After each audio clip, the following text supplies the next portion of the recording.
So we went to Kentucky, Louisville, Kentucky, for a barrel pick.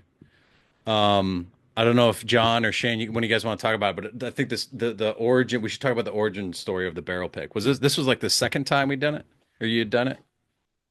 This was This, actually our third mhm. barrel pick that we had done. It was our second time working with Unicorn Auctions. So the Barrel Pick Club came about really from a shared passion of myself and Shane's, really just a love for whiskey and a love for the community. And there's a really amazing part of the community that is all about charity. Like you look at a lot of the big groups like Buffalo Trace, you look at Willet, Starlight, for example, and pretty much every distillery independently has their own charity program. Like they just love it. And so it's kind of a natural fit. It's like, well, we love whiskey, we love charity, we want to reach that audience. So let's see if we get this thing kind of off the ground. The biggest problem with the Barrel Pick Club, or I would say the biggest hurdle, is the fact that you have to be invited to come pick Mhm. these barrels. It's not like it used to be. Like back in the day, people have stories of like they could just call Buffalo Trace and be like, "I want a barrel of Elmer T. Lee," and they'd be like, "You sure? That's a lot of bottles." But that they could just do that. Nowadays, with how popular whiskey is, especially bourbon, a lot of these distilleries you have to win a lottery to get a barrel, or you have to be invited, or there's like a 4-year wait list. It's crazy. So we kind of pitched the idea, and we're like, well, let's try and start asking distilleries and pitching the ILF to them, and then if it takes off, great. We'll figure out the rest when we get there. But pitching the idea to the board was a lot of fun because they were like, Oh yeah. "You want to do what? You're gonna you want to buy whiskey and then use it to raise money for the ILF?" And we're like, "Absolutely." And they just Yeah. kind of went, "Okay, explain this because we're not wrapping our head around it." So we went through, we had the discussion, and then The they pitch just was a laid lot of out fun some though. I think it's the rules. only board meeting that I got to drink at. I think that helped actually, right? I I think don't it know. did. I can't speak for them, but I do think it Yeah. helped. But the bottom line was this: they wanted to be sure that whatever it was that we put our name on has to be top shelf. It has to be something really good. It also has to be unique. You should not Yeah. just be able to walk into any store and pick this off the shelf. Yeah, which Period. is actually a great reminder because when we started this, we were in conversation with another distillery. And I'm not going to name who they are because I love their product. And I don't mean any disrespect by saying this. But when we pitched it to our founder, Chris, he was like, I have no idea who that is. And if I don't know what it is and I drink whiskey, then why are we going to work with them? It needs to be easily recognizable, right? That was kind of the other deal. So, anyways, I didn't mean to interject, but No, no, you're good because that was the third rule. It had to be something that everybody knew. And so yeah, what was really nice about this, because we had great success with Old Forester and ridiculously good success with the Weller Blue Label. Um, we got a little more leeway because we have Four Roses in our lineup, whom everyone knows, and we had the opportunity to introduce Starlight, right, as a kind of a boutique distillery, and so we did get to slide a couple of really cool things in here and put our name on it also. So who yeah. who found the Starlight Distillery? Like who knew about that, or did you guys just look them up? No, Um, go I'm a ahead, John Mitchell. huge freaking nerd. So you can ask me about just about any whiskey brand, and I've probably drank it or at least read about it. So Starlight had kind of been on my radar for a while, and the reason why was the family is iconic. They've had a family farm for like 200 years. So everyone in the Louisville, Indiana area, I mean, even like my dad growing up in Indiana, you'd go to the farm when it's harvest season and you'd pick berries, you'd pick pumpkins, you do all that kind of stuff. And they have Right. events there all the time. So guys, I had been there as a child, right? I knew this place. And so when they Yeah. when they started distilling whiskey, it of course it hit my radar right away. The interesting thing too about Huber Farms is because it's been a 200-year farm and they grow everything. They grow their own rye, they grow their own wheat. And I mean, you were there and we got to see everything, like literally start to finish and start to barrel finish even. That should be a slogan for them. But it's just this really amazing group. The problem was, again, was the notoriety. They're a craft distillery. They've only been distilling for 12 years. So they were on our radar for a long time, but we had to kind of just wait for the right opportunity to be able to partner with them. And so once we had been invited to Four Roses, it was a no-brainer. Hey, we're already going up there. Let's hop across the river and let's pick some great barrels with these guys too. Yeah, I really liked it because it was a place that I could take my family. And in fact, I think they, if you look on the Google Maps, like family fun park or something, it's essentially right next to a distillery. And I think Yeah. when we were leaving, because we went early, but they were like setting up like music and had a bunch of Mhm. families there, and it looked like a really great spot to just go hang out for like an afternoon.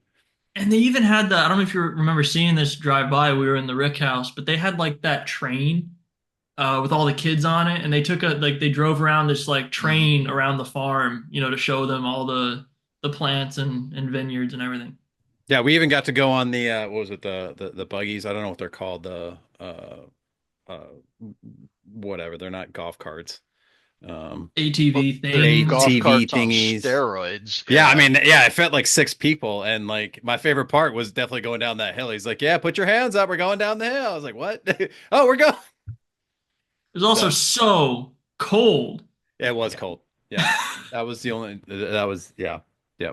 But they gave us plenty of whiskey too. That's the other thing I liked about the distillery was like I don't there was a 16, 17 different and that wasn't even 17 scratching. barrels. That wasn't even scratching the surface of how many. They're like, all right, where do you want to start? We're like, Yeah. analysis That one. paralysis.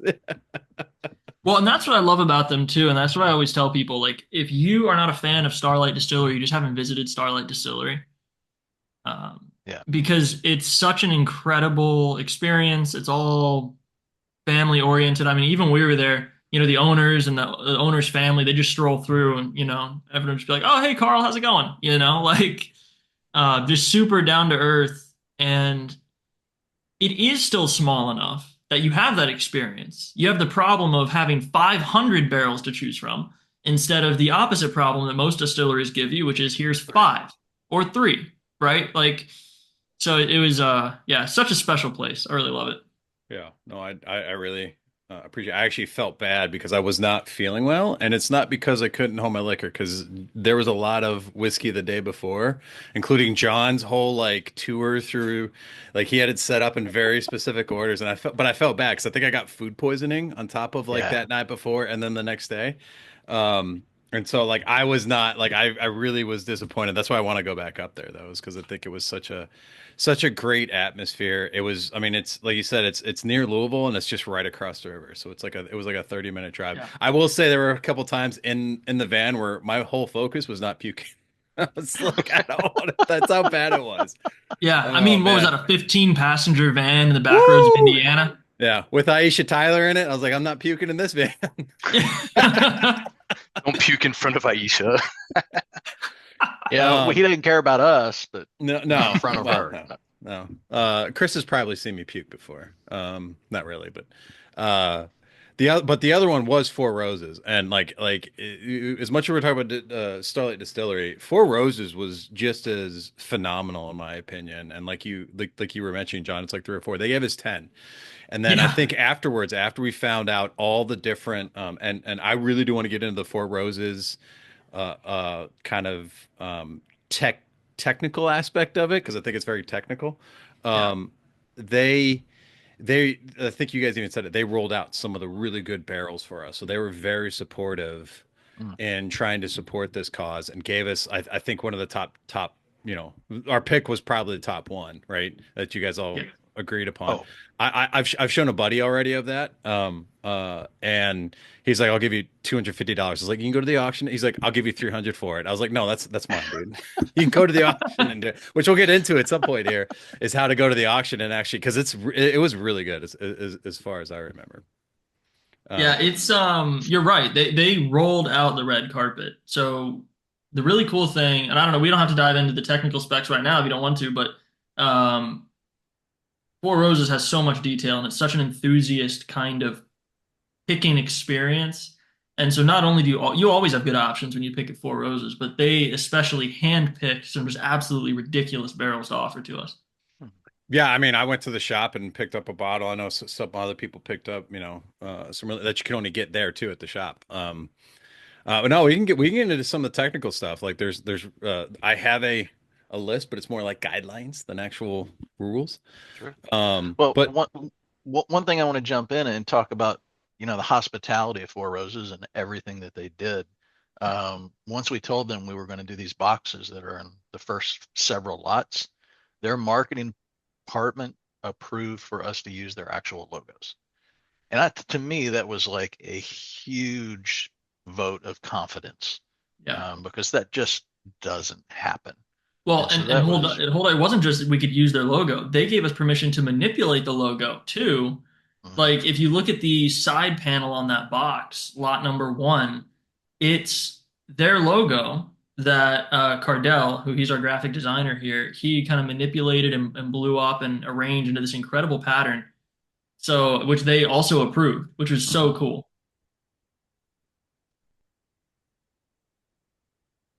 yeah, I'm actually trying to share my screen now. Where's the share button here? We're Shout out gonna to Cardell, by the way, for driving us all weekend. Oh my God. Man, Now you can share, no Tim. kidding. I had you locked down. yeah, security always getting in the way. Yeah, so yeah, no, that's a really awesome. You talk about this side panel right here? Yeah. Yeah, Yeah, yeah, that is really really nice. That's cool too that you guys got to use their logo and everything as part of the box. So does yeah.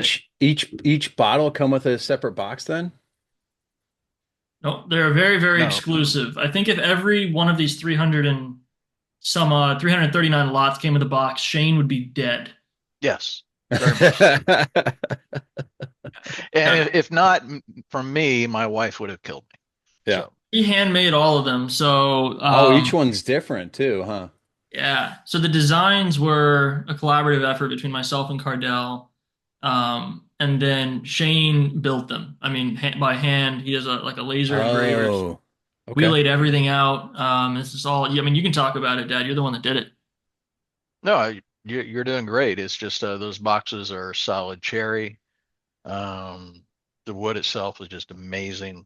It's finished in a beeswax finish. Um, Because of course it is. Because of bees course it and all is. that. Yeah, exactly.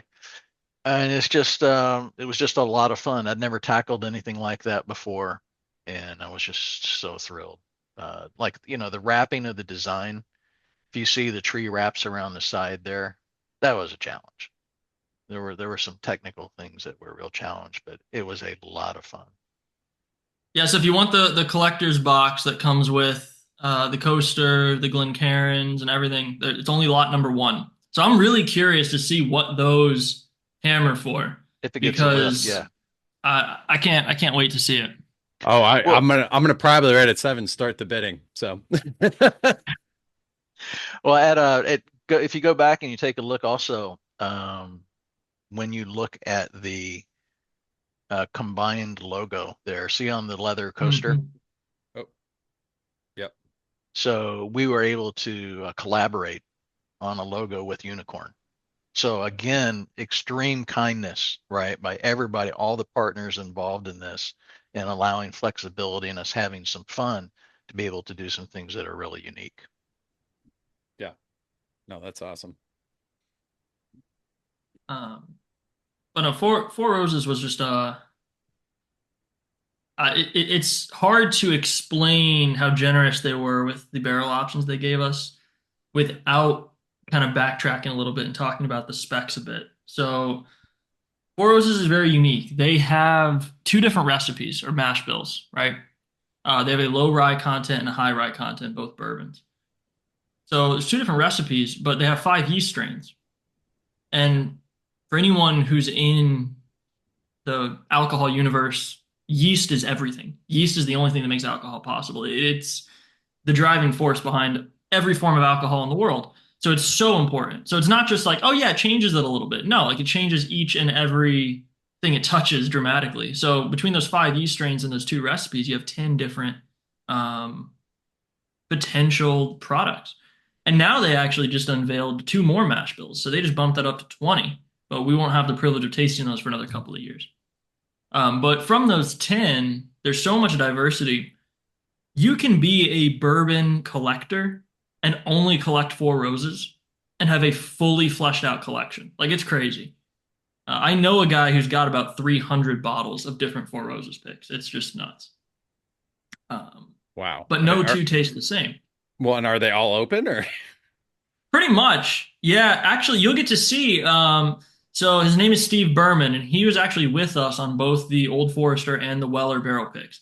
We invited him to Starlight. He's the one that introduced us to to Andrew, the head of their barrel picking program at Starlight, and got us kind of in the door.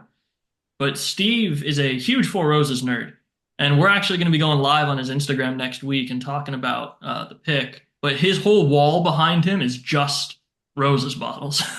Oh, that's awesome. Um, Well, and you but can no, get Oh, go ahead. no, go ahead. I was just gonna say you can get into some of the different too. Like you're talking about all the different mash, but then there's the different tiers, right? And how Yeah. they're stacked within, I guess, the different warehouses and where the warehouse is located as well too. Like they've got it down to like a science, which I love, being a big baseball golf nerd, where you get into some of the minor details about the statistical things and what they're really doing with a lot of it. And like you said, there's no single Four Roses that taste the same. Well, I tell you what, why don't you bring up, share your screen and bring up one of the bottles, and we'll just read the label and kind of explain what everything means. Because what's so interesting, bourbon has exploded, which is great, but it also has some of its negatives. And one of those negatives is secrecy. All of a sudden, you have all these brands popping up that you've never heard of. They've only existed for a year and a half and somehow have a 10-year-old product on the market. How does that work? Yeah, how does that work? Huh. Yeah. Yeah, you wonder, they're all buying from the same people. But it's hard because they want the reputation. They want to seem like an established brand because that's what sells bottles, but they're not. And so there's all these weird legal loopholes that they jump through. And so what I love about Four Roses is they're the exact opposite. They are so hyper specific. They tell you everything right on the label of every bottle that you hold. So if you pull up one of the Four Roses, So I'm very confused. Like that's what I was trying to find is it one of these? Yeah, Hey the guys, OBS. any one of them. just so you know, we got a technical glitch. We are not seeing Tim's. Yeah, when he Uh, shares it, it's not. It's a Streamlabs thing on my end. I'm trying to Okay. work through it.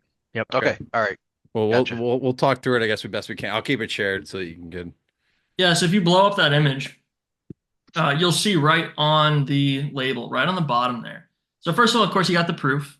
It's an incredible 62.1% alcohol, right? But the next one is warehouse. So you notice P and S. So the first letter indicates the warehouse. So this is warehouse P. Now, Four Roses is unique. All of their warehouses are only single floor. If you go out and you drive past like Jim Beam, for example, right around the corner from Four Roses, they've just got these like skyscraper rick houses. It's crazy. Four Roses believes that the best bourbon comes from single story rick houses. Now, to each their own, they make an incredible bourbon, so they may be exactly on the money there, but that's what they do. So warehouse P. The second letter, though, indicates what direction the barrel is facing as it ages, in this case, south. Which is just already stupid levels of granular detail, right? Right. But it goes beyond that. So then you look at the next one, barrel number. So 49-6P. Well, what does that mean? Well, it's the 49th row back. And here's where you get into the tiers, tier 6. So that means it's all the way at the top level. So it's single floor, but still 6 individual tiers. And as we know, heat rises. And so the higher the tier, the higher the alcohol percentage because of water evaporation. And also the more concentrated the flavor. So tier 6s are by nature incredibly sought after and rare.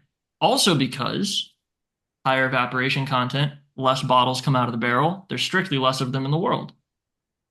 So getting a tier 6 offered to you as a single barrel pick is already outstanding. 4 out of the 10 that we were offered were tier 6s. And then you get the P again. So that indicates letter of the alphabet, A, B, C, D, which number in that row that barrel came from. But even that level of detail is not enough for Four Roses, because if you continue to click through the picture, you get to the side label, which has even more information on it. Of course, we have our Barrel Pick Club logo there, but as well as the age down to the month. So it's a 10-year, 4-month, which is also exceptionally rare. Their single barrel picks start at 8, and the vast majority of them on the market are 8 or 9. Getting a double-digit age statement on a Four Roses barrel is pretty unusual, and especially 10-year 4-month is great. And then of course the OBSO. That's the recipe we picked, which is a high rye with the O nickname yeast strain. So it's just so cool. You get all this granular detail that really allows you just to geek out over all the little nuances. And then there's the disclaimer. And then yeah, I guess they're doing the medals. You get a medal based on the whatever number bottle you get, right? That is correct. One of the cool things about if you're a collector for this level of granularity, because they all taste different. So if you find a bottle that you're like, holy crap, that one is amazing, then you can go and you can chase it right back down to that same barrel. But also, you can also chase it down to a barrel right next to it, a sister barrel. So you have a real good chance of really honing in on something that you absolutely love instead of just going and playing bourbon roulette off the shelf at your local supermarket. Yeah, Yep. and why is this sister barrel significant? I don't know, John Mitchell, why is this sister barrel significant? Great lead-in, Shane. I'll tell you. So back earlier this year, the master distiller Brent Elliott of Four Roses, who's kind of his own a celebrity in his own right, he hosted a private dinner event. So you had to enter a lottery to win. There's only 10 winners, and if you won, it was a $1,000 ticket. So you got the privilege of paying $1,000 to which have I would do in that. a heartbeat, because Okay, got what it, right. you got was you got invited to Four Roses to have a private dinner. Then Brent Elliott led you on a tour behind the scenes of the distillery. And then you got to sit down with Brent and do a tasting of different Four Roses products. And he let you try something out of his very own personally selected barrel. And you got sent home with a bottle from that barrel. And it just so happens there's a great guy out in the community who keeps a spreadsheet of every Four Roses barrel that's ever left their warehouse. It's the most extensive thing on planet Earth. It's insane. So we text him over the barrel ID that we picked, and he was all excited. He goes, "Holy crap, do you guys realize what barrel you just picked?" And I was like, No, we don't. Turns out this is one of these sister barrels. It was 2 barrels off of the barrel that Brent selected for that private dinner. So the community is really, really excited about this too, because if you're a Four Roses collector, you're never going to get your hands on one of those 10 bottles. Anybody who has one of those is never letting it leave their possession. But you could get this, and you have the added bonus of all the money going to charity. Oh, that's really cool. And that's what I'm talking about, is that you can track, like I've never heard of being able to track down sister barrels and knowing, hey, you're like 2 barrels away from this other barrel, right? Yeah. So these I'm go ahead. I'm really glad that got repeated because John was cool enough to share all that info with me during the tasting. But it was during the tasting, so I'm sure a lot of it was like, this is awesome and fun and yay.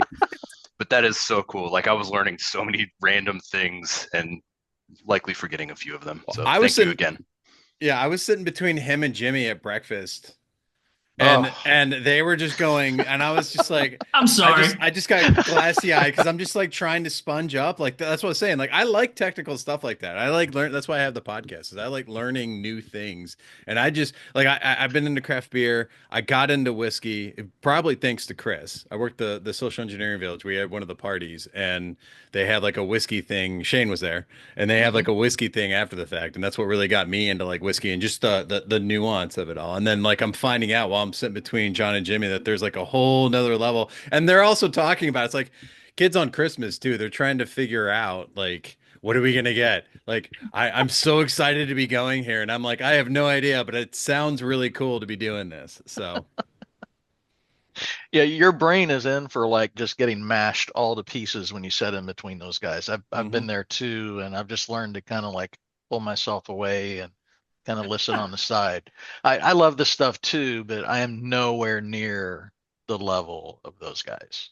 Well, and I don't know too many people that are, to be honest. I don't even deserve to be lumped in with Jimmy. He's in a class of his own. That guy knows just about everything there is to know about bottles. And so you think about, so he's the head of spirits at Unicorn. Um, and you got to think on Unicorn, they're doing thousands and thousands of bottles a month. Yeah. And he's basically, his job title is being expected to know about everything that comes through that door. So it's unbelievable, just his knowledge base. So between him and AJ, both of them are certified sommeliers, by the way.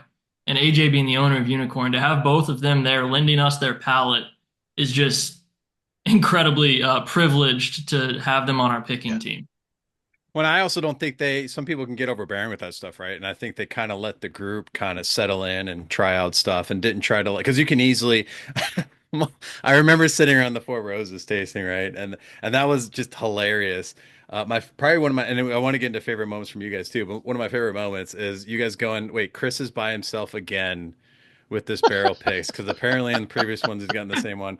But then didn't he say something like, this tastes like floor cleaner or something like that? Pine Sol. Pine Sol. Yeah, it's Pine got like a pine Sol. We're like, what are you tasting? Like I'm already at a stretch. Like I get like when we're talking earthy and dirt, it's like I don't necessarily I can't I can taste the caramel and other spices and whatever, apricots, pears, whatever. But like dirt, pine Sol, like I can't. I understand the pine flavor too, being a craft beer person, but like that was one of my favorite moments. Is like, what are you getting out of this? I'm sitting over here drawing, like I said, I was drawing stick figures. I'm like, do I like this or not? Right? And is this a yay or is this a sad face? That's awesome. I think the best tasting advice I ever got was stop trying to pick out like notes of like what specifically this tastes like and just ask yourself, what does this remind me of? And then you kind of let your brain like paint the picture, like bring back a memory or bring back a scene in your head, and then it'll be much easier to identify what it is that you're tasting or smelling. And I found that to be very effective because like one of my favorite bottles of Scotch is Lafroig. Now Lafroig is very polarizing because it's heavy, heavy peat, right? And people don't understand that when I like Lafroig. I have a bottle of it in the other room right now. I understand it. I don't like it. Everyone's shaking their heads now. I genuinely like it, but if I'm going to be honest with you, what image it evokes in my head is sitting around a campfire eating fish off of a tire. Like that's where I'm at when I'm drinking Lafroig. I love the stuff, but so it's like no descriptor is good or bad, just what does it remind you of, right? Eating fish off a tire. Yeah. Yeah. I don't think those tasting notes will sell, by the way. Yeah, I'm sorry. Yeah. I'll try it, but and again, like everyone's got their own taste buds, and that's kind of like exactly. getting back to what I was saying with AJ and Jimmy is that they've been around, they know what tastes good. They probably had their pick from the first sip. I'm sitting here getting distracted by Chris talking about pine. So I actually wrote. I have my Four Roses notebook here from all my notes, and like I wrote like on the number. It was number 8, as I recall.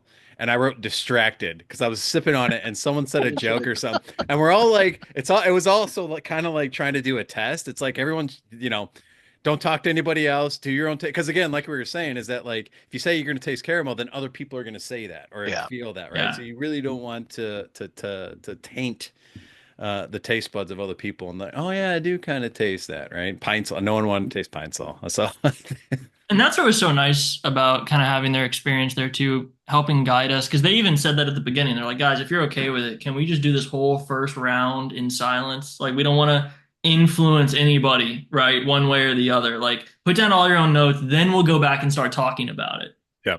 That was a really great way to do it. One thing I want to get back to the hospitality a little bit too, because what I really liked is that we also kind of got a tour at the behind the scenes of their barreling facility. I don't know if you have, I know some people took a video, but it was really cool to kind of see how they were getting like empty barrels, cleaning them out, and then getting them ready to be, I guess, filled again or like shipped off or something. Yeah, let me, I can pull up some pictures and footage if you give me just a moment. That was really cool. But no, you're right. So Mandy and Holly are the best in the business. Like they're just amazing. Yeah, we're still talking Four Roses, just to be Ooh. clear. Yes. Yeah, Oh, yeah. At Four I bet you Roses. could go back there and you're going to get a different one, right? And every time. Um, and Mandy and Holly are just, I mean, they're so funny because everyone in the industry knows Mandy and Holly. Whenever you talk Four Roses, like, oh, I love Mandy. Oh, I love Holly. They're the best. Say hi for me. We were actually just at a liquor store in Sarasota, Florida, Yes. talking to a gentleman. Right. And I told him we got a Four Roses coming to auction soon. He goes, "Oh, that's great. Yeah, I love Mandy and Holly. Like it's so." Like, I was like, "Yeah, you get it, right?" Yeah, they absolutely like took care of us, but then they were also entertaining. They crack jokes, they pick on people a little, not, really bad, but like they were really good about all that stuff.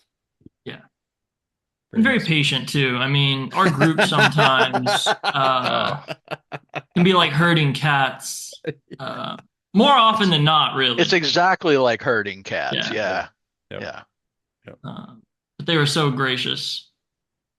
Yeah. No, Yeah, here, absolutely. let me pull up. I found what you're talking about, kind of this bottling, and bring up this image here. But the stuff you're bringing up, I was standing in the middle of it at one point, just kind of taking a video going around myself, and I felt like I was in the inner workings of like Donkey Kong getting like barrels launched around. It was so Oh, yeah. awesome. All the mechanics and There's just so such a much cool going on. experience. It's amazing. Yeah, like check this, right? Just Yeah, here all you the go. machinery, the barrel stamping machine. It's very loud in there too. Oh yeah, that's why I muted that video. Otherwise, it's just Yeah. ridiculous. Yeah. They also had a smell in there. I mean, anywhere we went, it was like just a smell of whiskey, just constant. Well, especially when you walk into a So rick cool. house and it just hits you in the face, man. All that just, Yeah. oh, it's so amazing. Yeah. I Just think we were kicking the talking. empties. Yeah. Yeah. I think we were talking about like contact highs already. We hadn't even started drinking. We're like, a little buzzed already. Oh, it's so great. Yep. No, that was cool. Again, I like seeing that kind of stuff behind the scenes because how do you get whiskey into a bar and how do you do it at mass, scale? And then Yeah. their whole, like we've talked about, they have to have a really good inventory on these barrels Yeah. to be able to bottle them and then take them from the barrel, bottle them, get the bottles right, because if you get the wrong bottle, I'm sure some people will notice. Oh, absolutely. And it was so cool, like all the little touches. I'm gonna share another image here that I took was even just walking in, they took the time to like customize an image for us, welcoming the ILF, all of our names on it. It's actually kind of funny, like this is their, private selection room. This is where they're really showing off all of their bourbon making, chops, so to speak. And it's funny because the only things they had on the shelves were their most basic product that's like $20 at the store. And it's so sad why that is. Because they were telling us they used to have all kinds of really cool collectible bottles and vintage bottles and everything. And then people started stealing them. Yeah. Really? Yeah, which is ridiculous. Like that you're getting shown all this hospitality, and they gave us gift bags and those really awesome sample kits and like all kinds of things. And then it's a shame that there's some, bad apples, but they were just so hospitable. Yep. I want to say I remember bachelor parties specifically being called out at some point. Yeah. So do better, bachelors. Yeah. Yeah. Well, if you're at a bachelor party, I'm sorry, that's probably not the place to go. And Especially if you if you're guys, the starting. bachelors that did that, happen to ever watch this, shame on you. You ruined it for all the rest of us. You did. Yeah. So, okay, so who you guys have the Four Roses in front of you? Is that what you're sipping on right now? That's exact. Yeah, I just poured a glass. That's what I'm drinking. As you can see, my bottle has been well loved already. So you're Josh is gonna be right there with me. So, okay, so I want you guys to take a sip of that and kind of talk about it a little bit. What it reminds you of as far as like that weekend or any just sort of thoughts in general.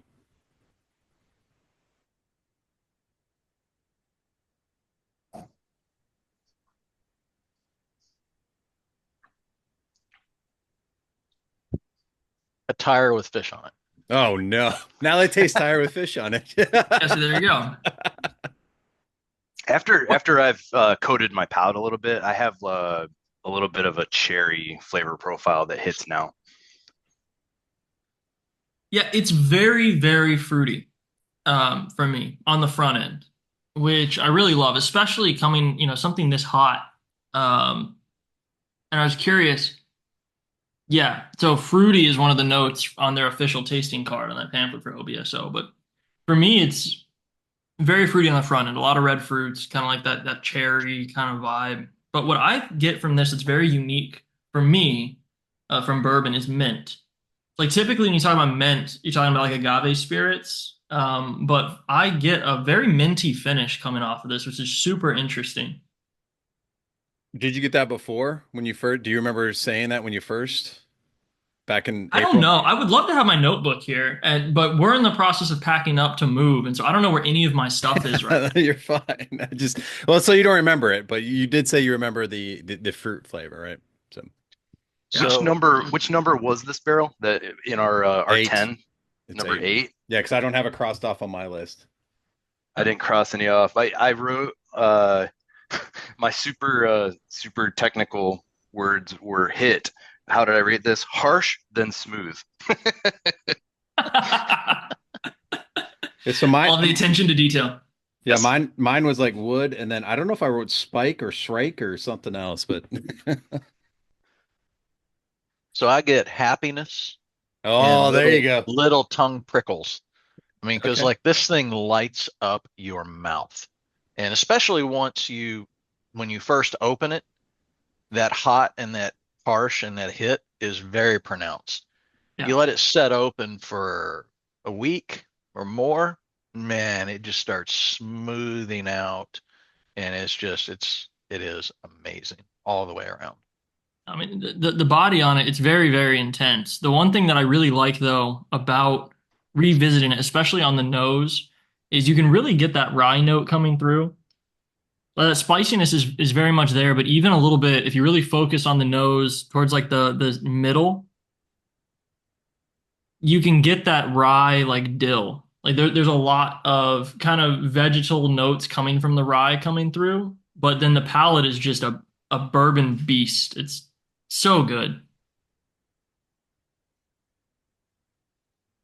Again, I'm really simple when it comes to the tasting notes. I usually start with like it or don't like it, and then move on, right?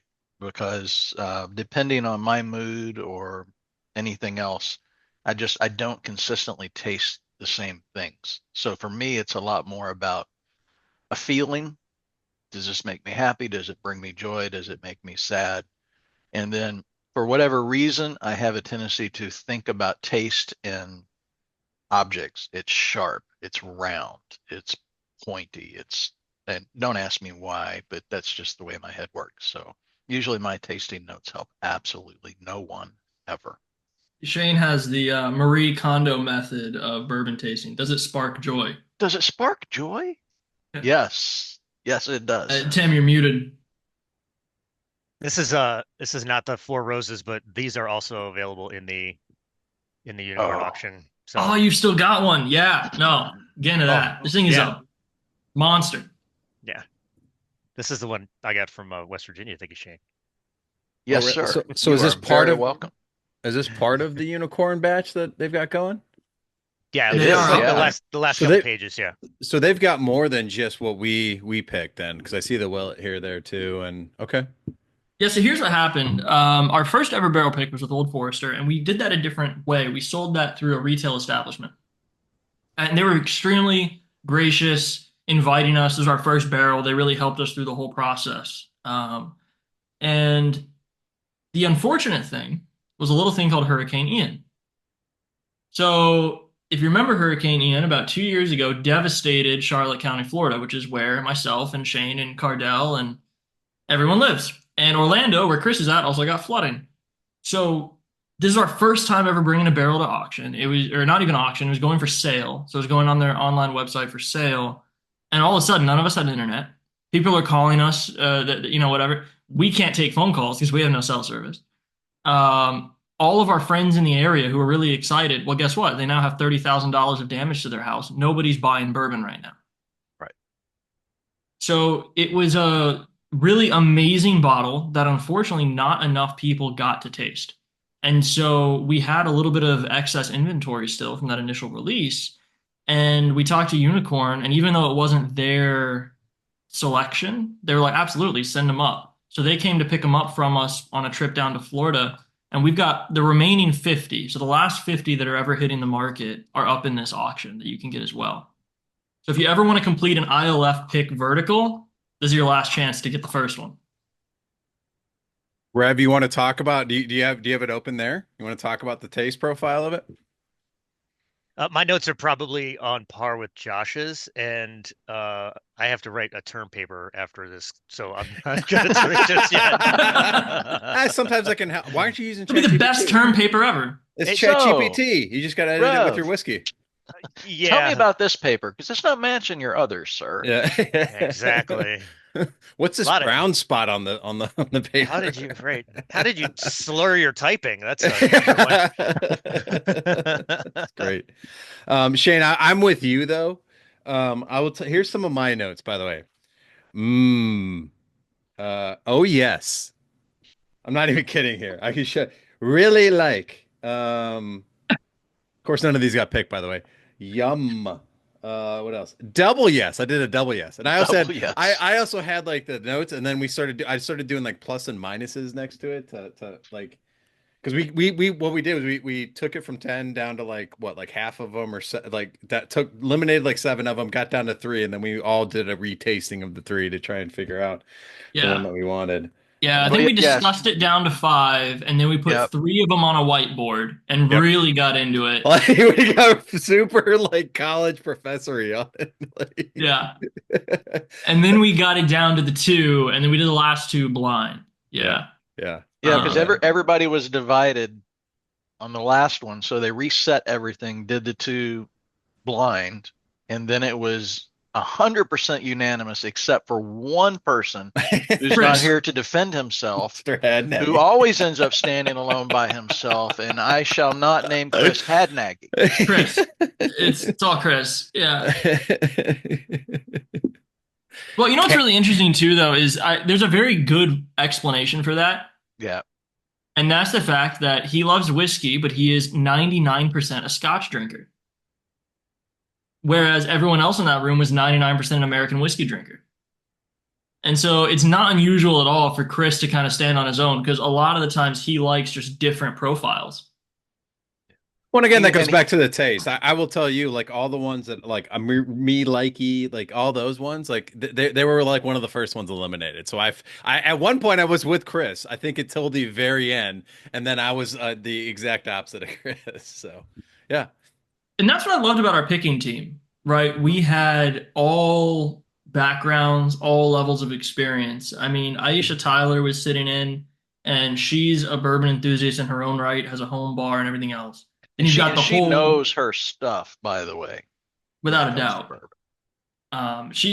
And then we've got our, resident expert sommeliers with AJ and Jimmy who know probably more about bourbon than 99.99% of the people in the world, right?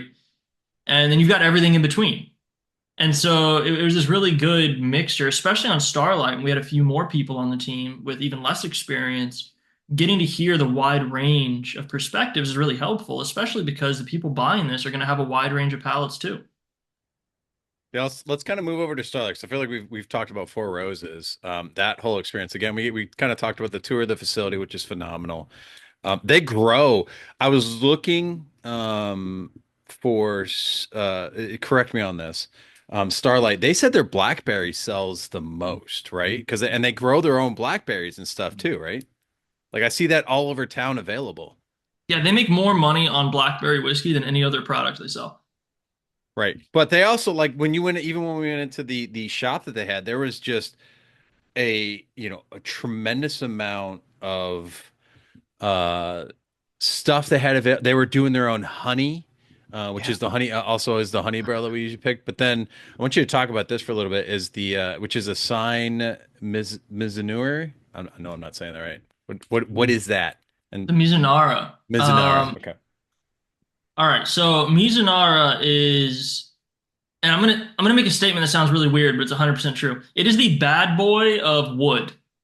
All right, so Mizunara is just crazy. It's a beast, and the reason why I say that it's a Japanese oak. So The problem with it is that A, it's incredibly overbearingly strong in its flavor note that it imparts. I mean, you want to talk about pine sol? It's so aggressively piney and woody, it's kind of insane, right? So if you're not careful with Mizunara finishes, it'll just destroy the rest of the product because all you're going to taste now is Mizunara. So you have to do it very carefully. The other thing with that is it's incredibly leaky. So the wood is super porous.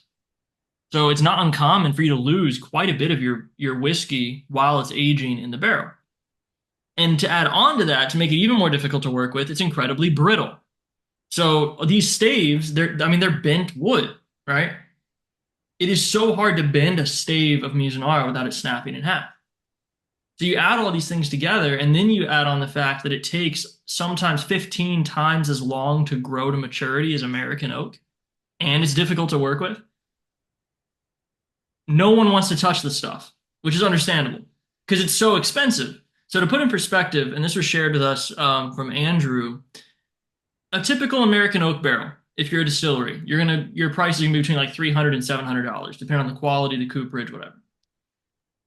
They shelled out $5,200 a barrel on these Mizunara barrels, which was going to be an experiment because they don't even know if it's going to work. And 2 of those went bust because they leaked out onto the floor. So it's such a crazy kind of thing to tackle from a whiskey distillery perspective that you don't really see many doing it. You see like Chichibu in Japan are kind of the masters at it, but a couple like Glendalough from Ireland is doing some cool stuff with it. But in American whiskey, it is very unknown. So to see Starlight come out with an incredibly well-balanced, and especially for this being their first ever allocated product to market, it was super ambitious and just a crazy cool bottle. And it's dang good. Yeah. So They good. nailed it first time out. In which they So- donated too, if I recall. Like they just said, did. take the bottle. Yeah, so you want to talk about hospitality, right? So we were getting ready to leave, and Andrew was like, "Hey, are you guys going to accept bottle donations for this thing?" I'm like, "Yeah, if anyone wants to." And he runs over to the shelf and grabs one of these, the most expensive bottle in their store, and goes, "Take it." Yeah. Yeah. That's like yeah. Very, very, very well taken care of. Another favorite moment of mine too was the christening of the barrels where he's like, "Oh yeah, just fill it," and then if you take a taste because he said we're going through a lot of barrels. You don't want to necessarily do a full pour of each one. 5, 6 in, it's Well, not going to be good. And he let us just toss whiskey. yes, I love that, right? Because if somebody gives you something, you have this internal obligation to fulfill it. We Mhm. use that in social engineering all the Yeah. time as a weapon, right? Yeah. So he's like, taste it. Taste it enough to know what you don't like about it. And if it's not something you think you're going to buy, just pour it out on an existing barrel and let's move on. Because at the end of the day, no matter how much fun we're having, this is a business decision. We Yeah. have to decide what is the best thing for the Innocent Lives Foundation to produce and put our name on. And I liked his process of tell me what you don't like, because usually that jumps to you first, right?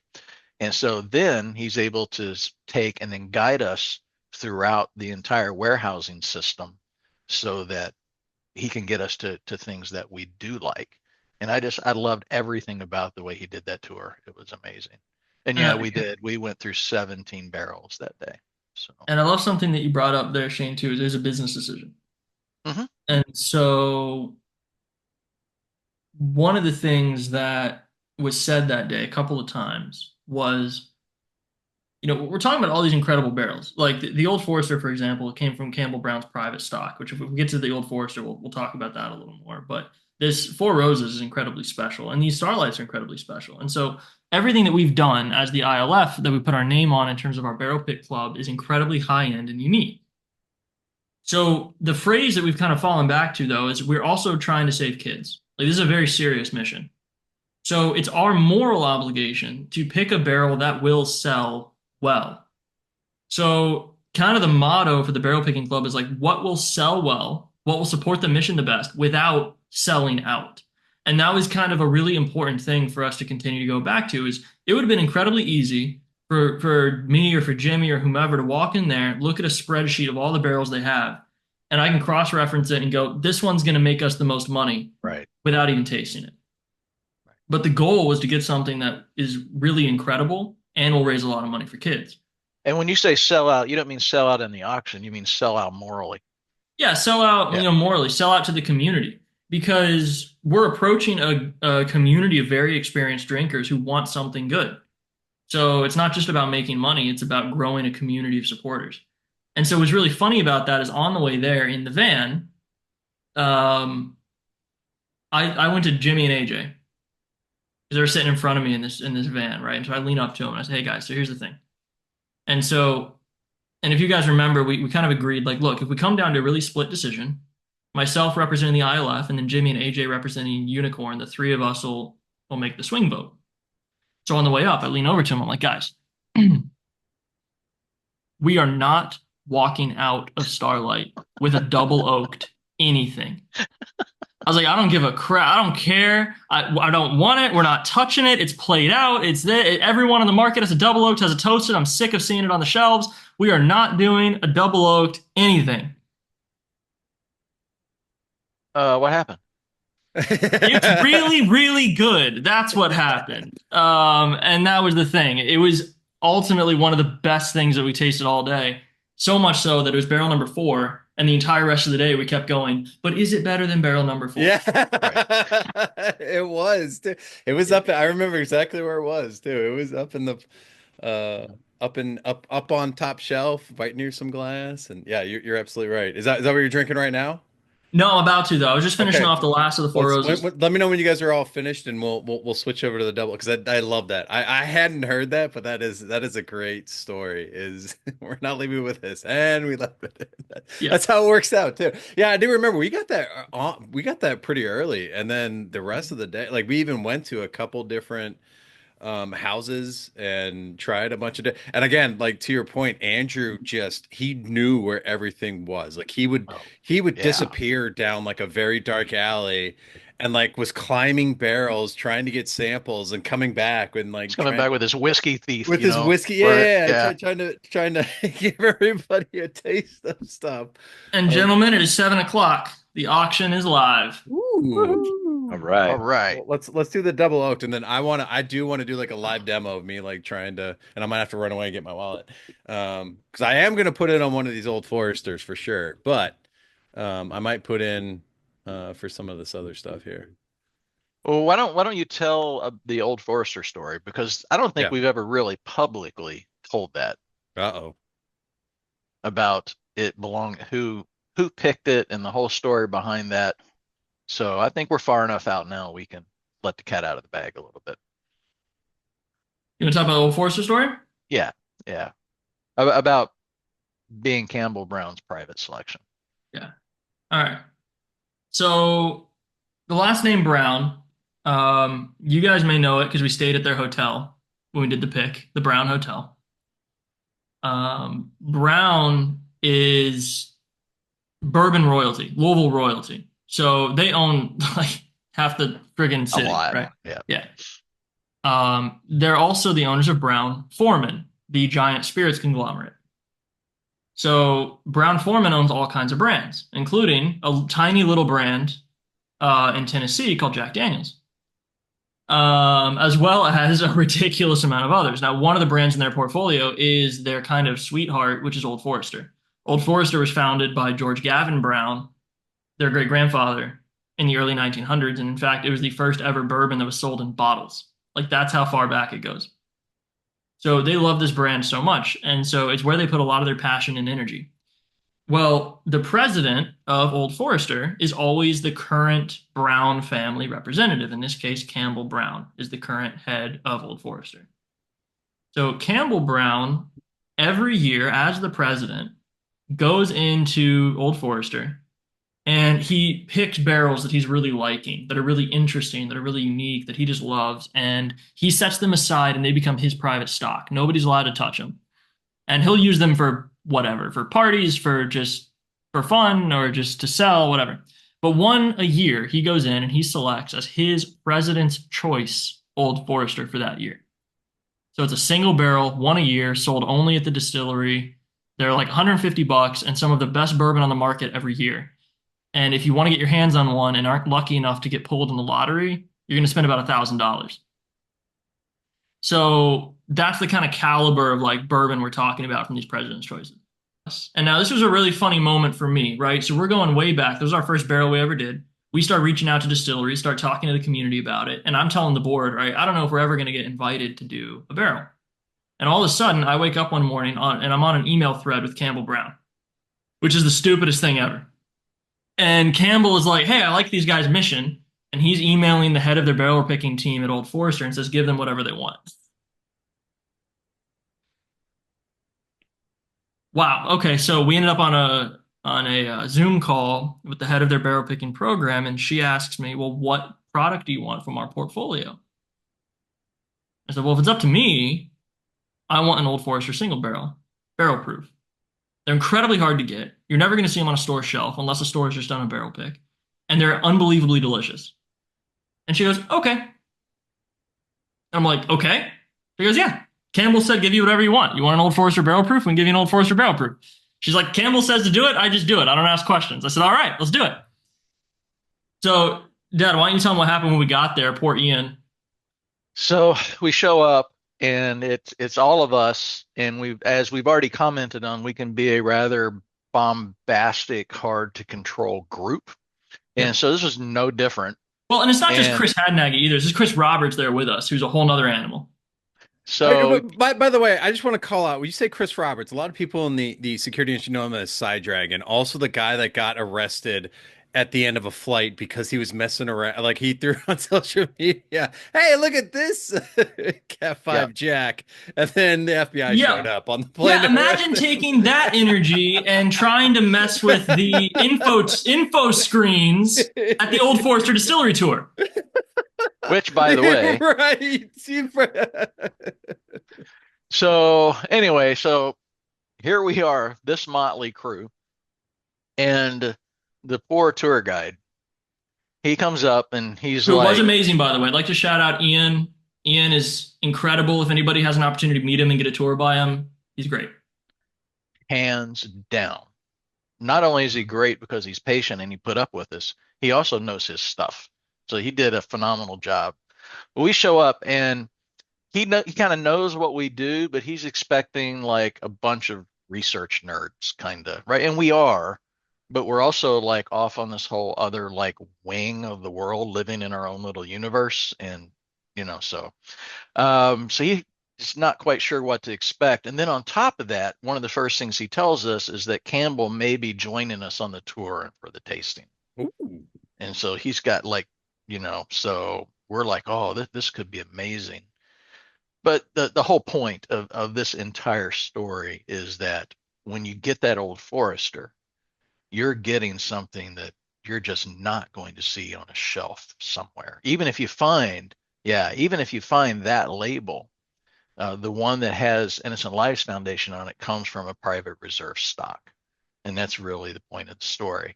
And I guess there's an even deeper point to this story, and that is the mission. When people understand what we do and why we do what we do, all of a sudden the hospitality, because we've mentioned this already several times, and I hadn't even thought about it before we were having this conversation, but we have been treated so kindly and with so much exception and so many opportunities for this barrel pick program. It's because of the mission. People get it, they know what we're doing, and they want to roll out the red carpet. And it makes our process of doing the picking so much more fun and unique. Are you able to hopefully I just didn't ruin that really good moment, Shane, right here, but by this question. But are you able to write these off as tax, like because you're donating to a charity? Oh, that's a great question, John Mitchell. Take it away. The answer is yes. Anything above fair market value.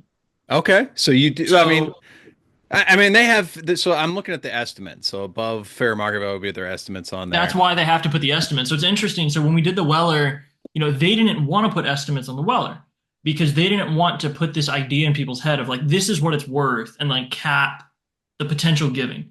because Unicorn's incredible. They're such an amazing partner for us, and I say partner because they really are partners. They, in every sense of the word, they want to see the mission succeed so much, so they completely waive all of their fees when they do an auction for us. So like I want to like really drill that in.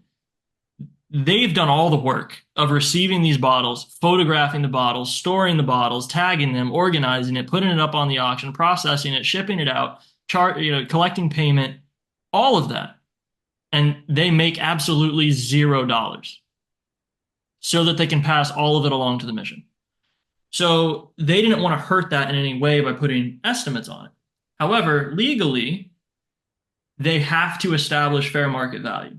The laws have now changed. The laws have changed.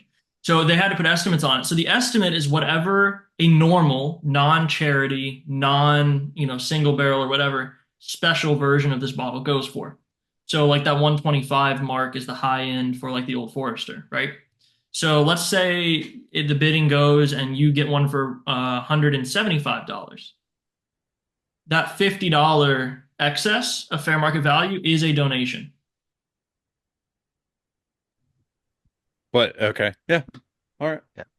That's good to know. That's very good to know because I'm sure some people. I think I told you I don't know if we had gone live already or I was recording, but I have a buddy who I showed it to because I'm gonna receive a bottle and he's like, I'll give you 250 for it, and I just sent him the link and he's like I'm not rich. I was like, you can do a tax write off. And you can. You can. And You he just have was to gonna do give it. me he was gonna give me that much for the bottle anyways. I was like, all right, yeah. So exactly 8 minutes ago, I put a bid in for $150 on lot one, and it's already at $150. There you go. So I don't think I'm going to win that. But that's it's also going to go. It goes for 2 weeks before the bidding closes, right? 9 days. So next 9 days. Thursday. Next Thursday. Yeah. Okay. Yeah. It's good to know. Yeah, and the nice thing about their platform, which I'm sure you're familiar with if you use like eBay or other like bidding platforms, you can just put in whatever your maximum is, and it doesn't immediately jump to that maximum. It bids in minimum increments on your behalf until it exceeds your maximum. Gotcha. So you can comfortably go and put in a bunch of different bids of say 100 or 150 or $200 or whatever it is, right? That you're willing to pay. Doesn't mean you're gonna pay that. It's just going to keep you as the high bidder until somebody puts a higher max bid. You have the AI robots fighting each other for bid until someone else puts that in. And the nice thing is their platform does not facilitate sniping bids because if any bid gets placed within the last 2 minutes of the auction, it extends that lot by 2 minutes. Okay. Do you get notified then? Overtime. I like that. Yeah. Do you get like a notification if you've been outbid then? Yep, absolutely. Yeah, you'll get an email, and if you have the app, you'll get a push notification. The app is the only way to go. Yeah, I have the app and I've got the website. We'll go through the website in a minute here, but yeah. They did sell a bottle at auction last month for $87,000. I saw that. I was looking at their website like last week. I was like, dang, they got some really good stuff, some really rare stuff too. So they hold some really cool records. They hold the record for most expensive bottle of bourbon ever sold at an auction. And they also hold the most expensive rye ever sold at an auction. Okay.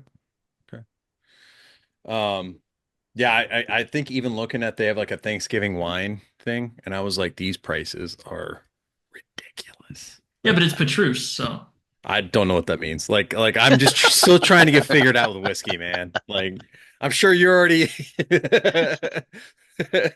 are you John, are you into the wines then too? If it's alcoholic at all, I'm interested in it. Yeah. There you go. I like it. Yeah. All right, let's do the Starlight Double Oak. Is everyone got their glasses empty or glasses full with the next That's Double Oak? what I'm working on right now. Coming right up. All right, let's see what you guys got as far as tasting notes. You can do happy faces, although that's not going to show on an audio podcast. It'll show on the Twitch stream, but Did you like not know how deep you were going when he started talking about like Japanese oaks that have to age 15 times? Like that's what this. Fair warning, he also does this with Pokemon. It's the most insane thing. And I can't. My brain doesn't work the way John's does. It's amazing. That's because I have ADHD. There you go. That's the secret sauce. Welcome to the club. Well, here's the other thing. Funny thing. Another funny thing I learned about in the van while I was trying not to puke, was John loves furniture. Like he has a thing. He talked about this whole thing about furniture and like going to this old lady's house to buy like it was like a $200 coffee table or something. Yeah. Yeah, my Lane Acclaim coffee table straight out of 1960. Yeah. I love that thing. He loves the retro. It's great. I think it's awesome. It's So really I was talking to somebody the other day and they asked me like what I'm into and I really thought about it for a minute and the best way I can consolidate all of my interests is I love art. Love art. So whether it's clothing is another one of my passions, like clothing, watches, fine art itself, furniture making, or the art of making alcohol. Like anything with an artistic kind of spin to it, just I'm obsessed. Well, that goes back to, I mean, going back to the way whiskey made, there's some science, but then there's also some artistry to it, right? And even you're talking about, you can tell with Four Roses. I think Four Roses has a phenomenal logo. Like when I see this, I'm going, yeah, I'm getting a good bottle of whiskey here. I mean, it's always a solid choice, but then like they're very protective of that too, right? As like you said, and they allowed you to use it, which is awesome. Yeah. And it's very simple, as well. So what do you got in the tasting, John? All right, let's see here. So for me, like immediately on the nose with this is like cacao nibs. Like, have you ever had like raw dark chocolate? Yes. Just Hmm. fully, like that's the nose all over it for me. It was very well. I don't know if I should say this. I felt like we talked about a lot of like dessert and creme brulee type taste to it. Yeah, very much so. It's like because it's not just caramel, or it's not just vanilla, or it's not just chocolate. It's baked caramel. It's baked vanilla. Yes. Yes. Yeah, Yeah. that creme brulee, that like brown, sugary, chocolatey, very, very rich, kind of viscous body to it.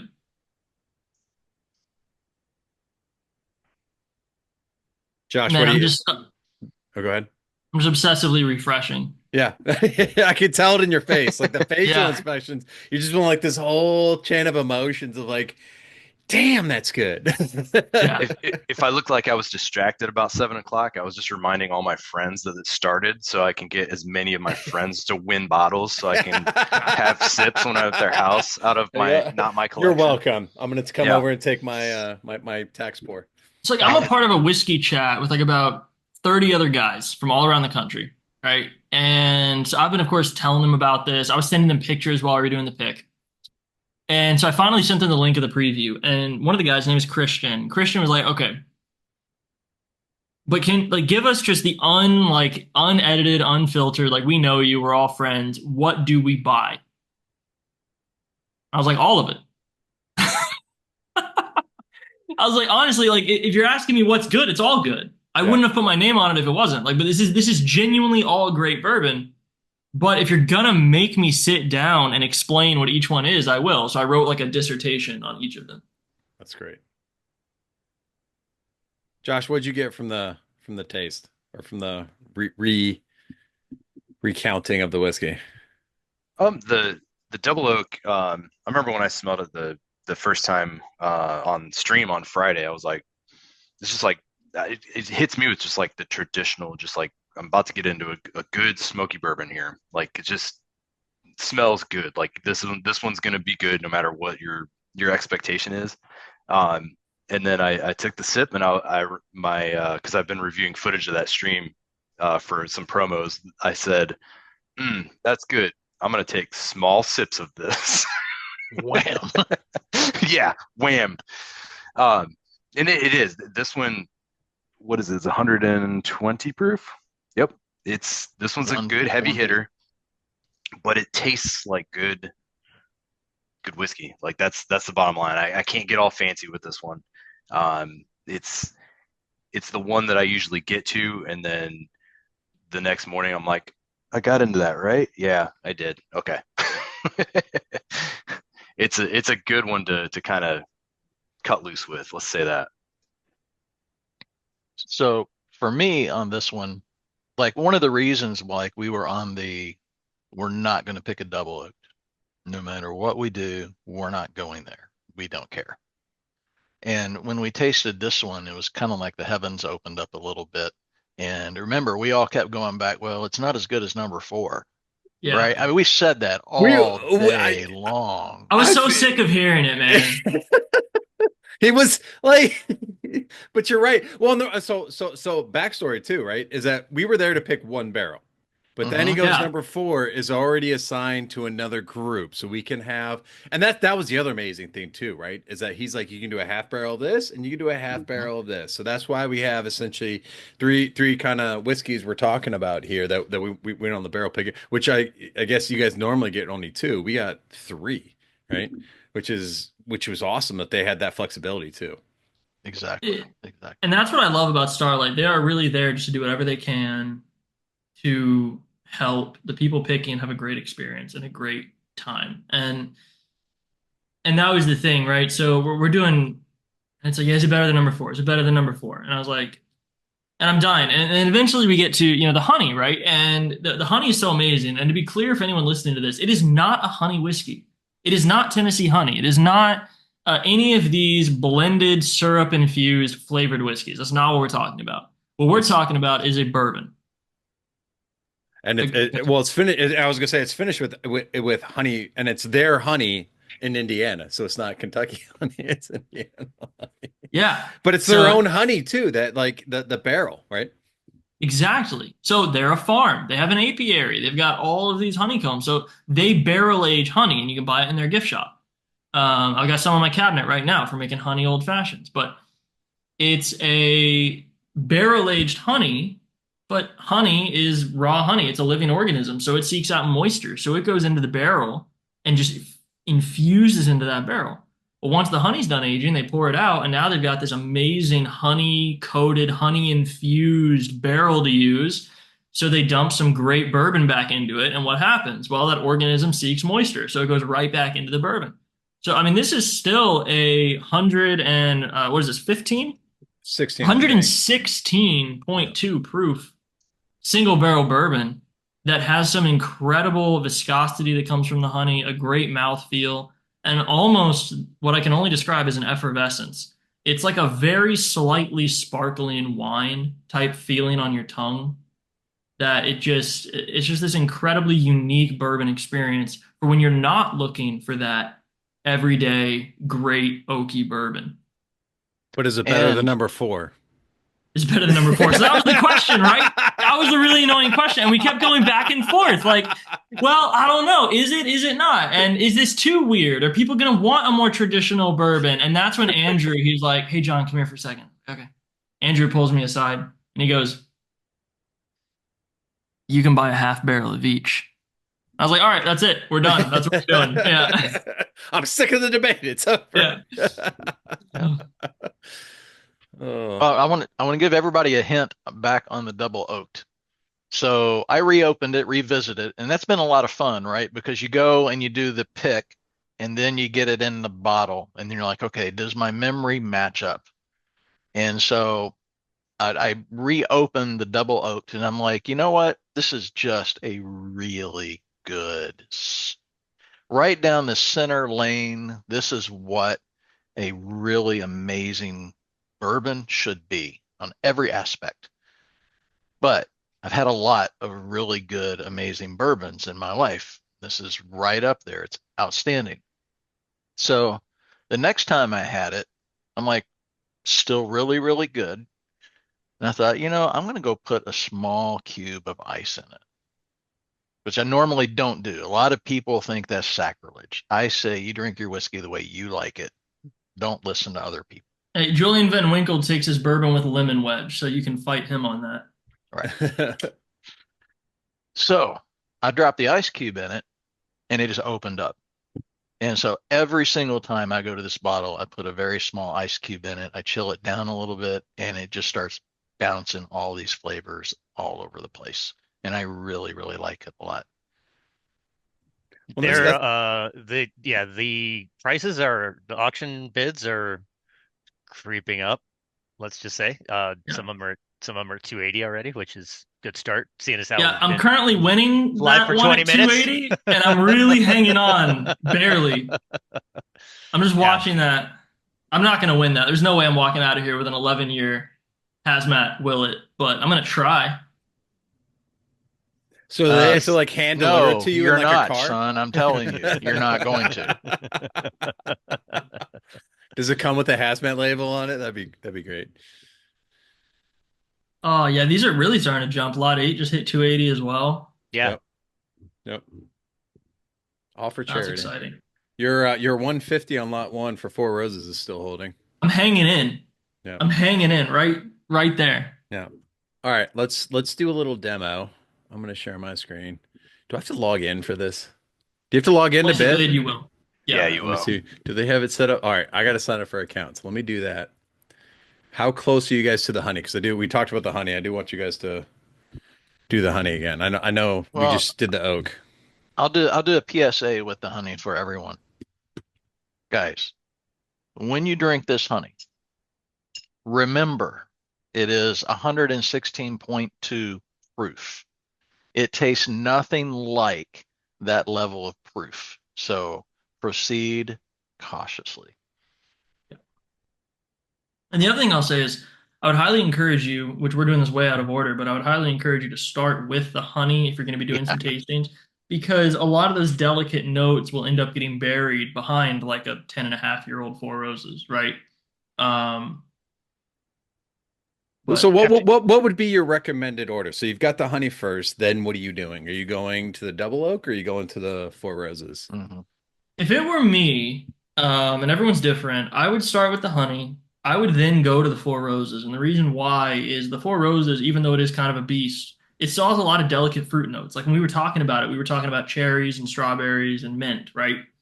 Then I would go to the double oaked because the double oaked is a very, again, traditional bourbon, but it has a lot of those rich, dark baking spice, baking vanilla kind of flavors that tend to coat your palate a little bit more.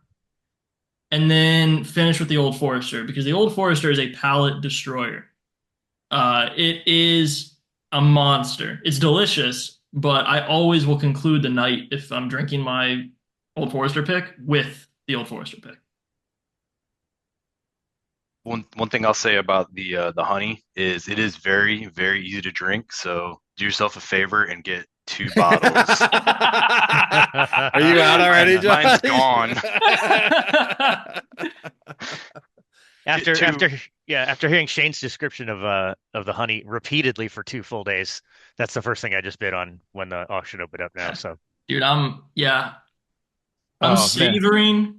I'm savoring as best as I can, but they're not gonna last long.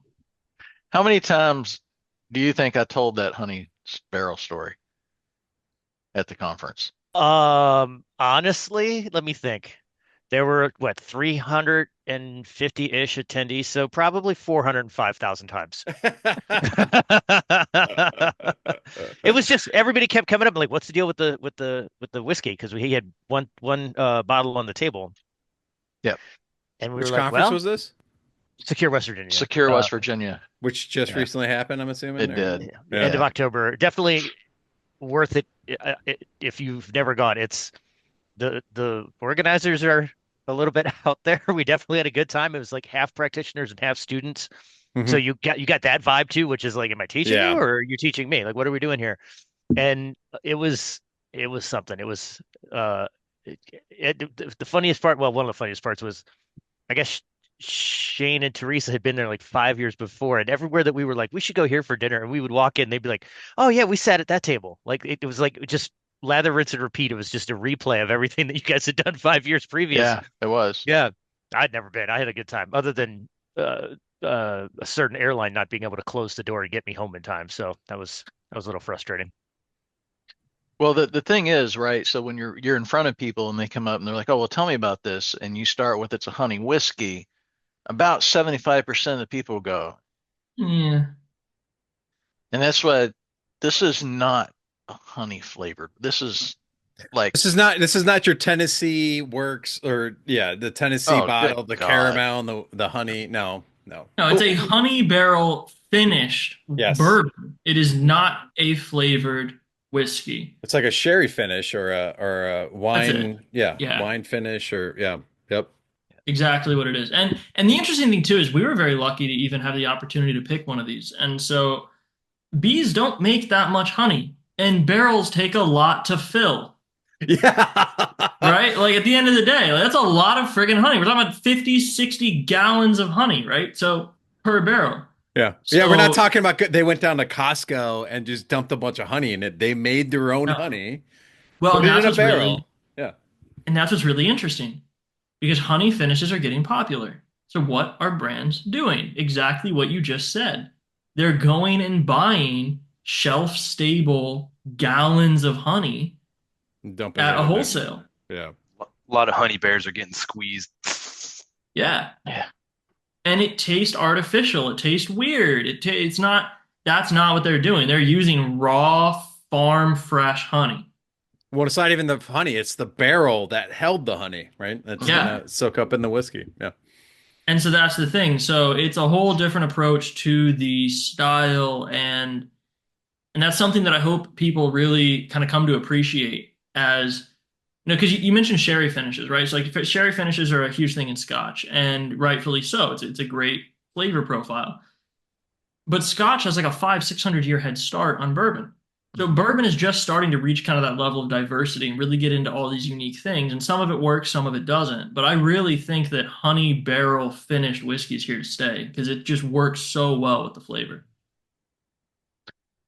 When John Mitchell first told me he wanted to do a honey barrel at Starlight, I had that same look on my face.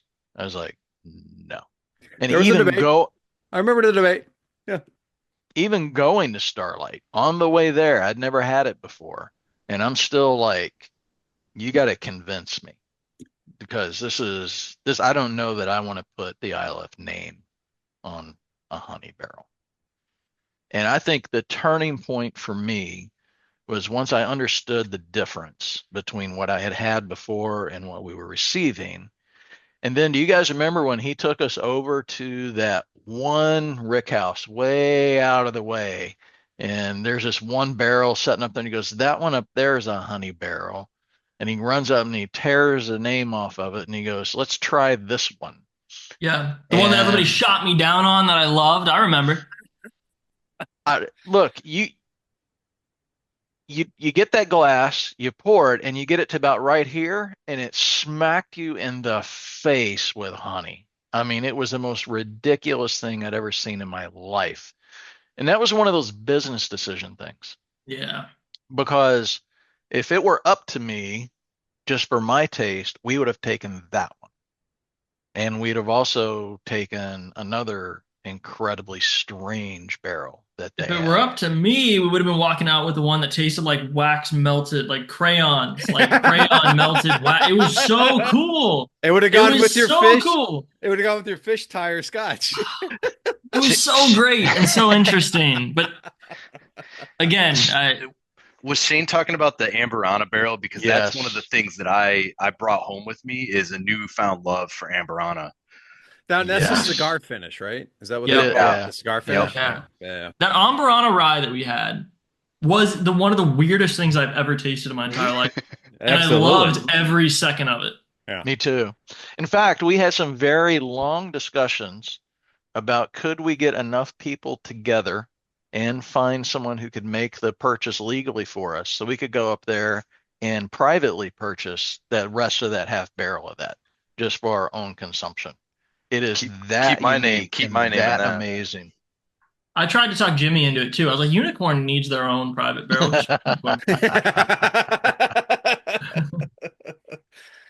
Well, but getting back to the honey, right? They're doing a really good job with the blackberry stuff. And again, there's probably the same thing. They're not just shoving like and I go to the farmer's market every Saturday morning. Mhm.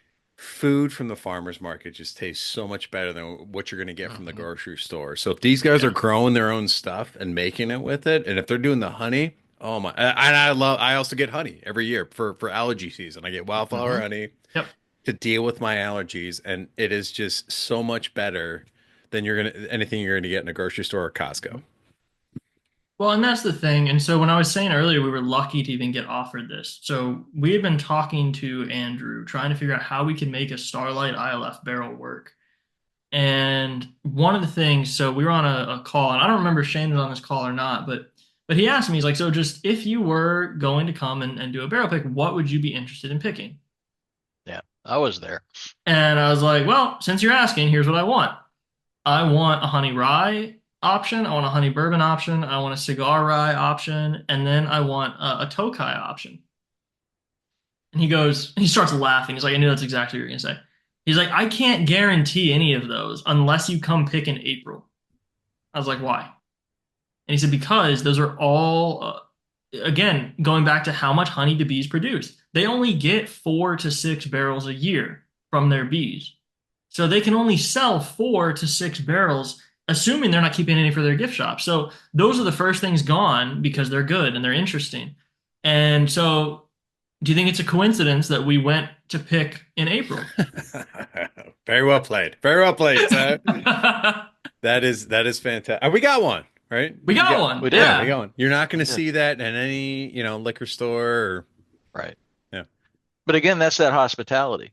Yep. Starlight did not have to do that for us. They didn't have to do, so it's so appreciated. And that's something else I'll shout out. If you want something interesting along that vein, try to get a Starlight rye finished in Hungarian Tokai barrels as like another thing to look for. You can find that. You have to go to Starlight Distillery to get that. You can hit up Unicorn. I'm sure they float around there, but that's something else to put on your list. Yeah, there you go. Love it. All right, I'm gonna switch over. We're gonna do the demo here. Pairs really well with Hungarian death metal. Hey, I like my throat music as much as the next guy. This is true.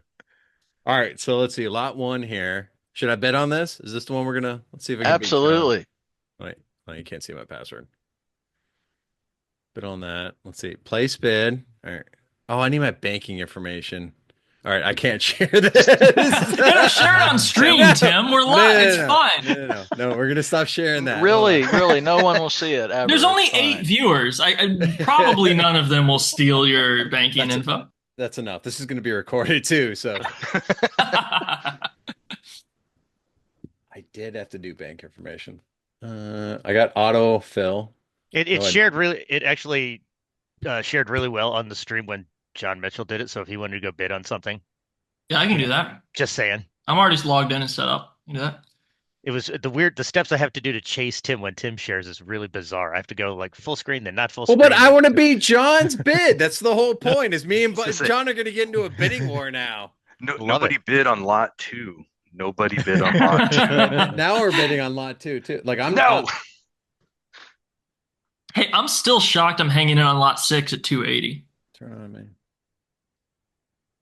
Like I want to raise as much money as possible for the ILF, but I also want lot 6 for 280. All right. That's the whole bitter thing about this, right? Like there's this whole because when the Weller was up, it was like, oh my gosh, yes. No, don't go higher. Yes, go higher. No. I got outbid like 1,000 times on that. The question in chat is, what is the best Hungarian death metal band to listen to when enjoying the Starlight Honey Barrel Bourbon? Fearless 0523. What a great question. That's a phenomenal question. Can we star those? I feel like we should be able to star those. All right, let's see. I'm going to go. All right, John, I'm outbidding you. Can you see my screen? I know I can see it. And now you're winning at 155. Yep. Oh, I did the auto bid, so you saw my auto bid. Yeah. So that's the thing, right? So that's what's so awesome about it. Like your max bid's 200. So even if someone else bids 200 because you bid it first, you will stay the winner. So someone has to outbid your max, right? So the nice thing about that is you can scroll through and bid on as much as you want. Ooh, I like that. Yeah.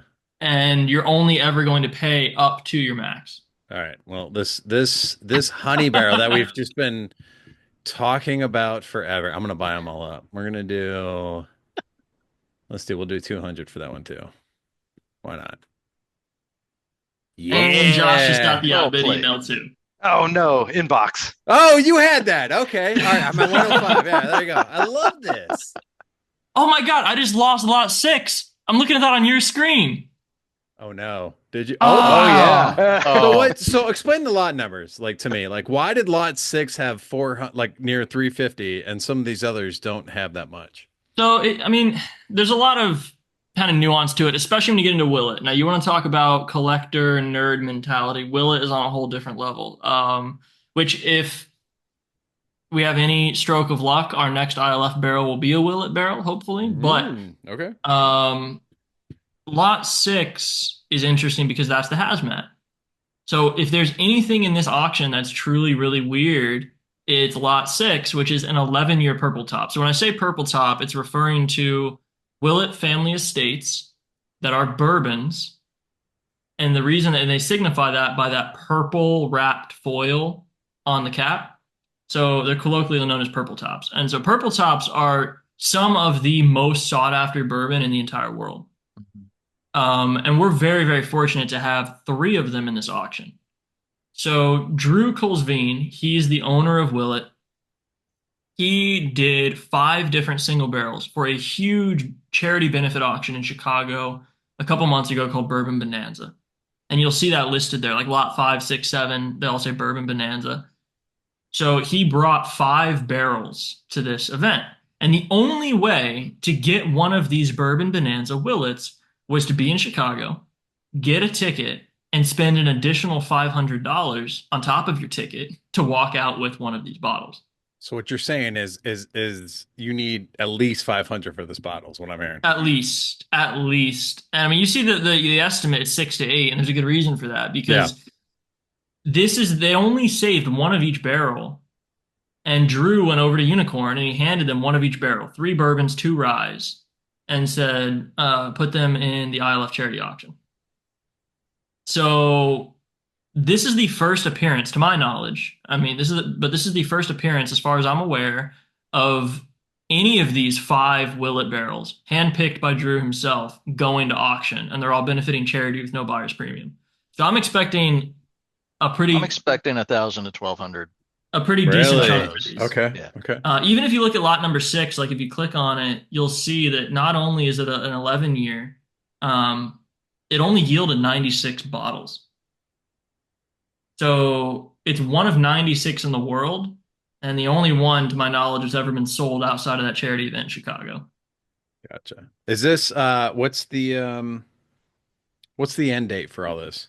You said it's 9 days, which would be So next Thursday, so November 21st, November 21st. Thursday, November 21st at 7 p.m. Eastern. 7 p.m. Eastern. Okay. I'm setting a reminder right now. So 21st. We're going to set that earlier in the day because I want to come back and check to see what these are at. Yeah. And again, there's always kind of that overtime provision, right? Yeah. I'm not going to come sneak in. Like I'm gonna, and Yeah. also I am not paying $1,000 for a bottle of whiskey. I'm not that Look, rich. I'm not if that. you do, I'm just requesting a sample, right? Like that's all, just like a 1 ounce sample bottle. We can figure that out. Well, then I'm coming on the next barrel pick is what's going to happen. And I'll bring the bottle with me. We can all take a sip. When is that's one of my questions. When is the next barrel pick? Like when are you guys planning that next? That's a great question. It kind of comes back to we're at the mercy of the distilleries. So we've been extremely fortunate. I mean, we've picked some of the biggest brands in the game right out the gate. Old Forester Barrel Proof, Four Roses Single Barrel, Weller Full Proof, ridiculous kind of titans in the industry. So the answer is I don't know.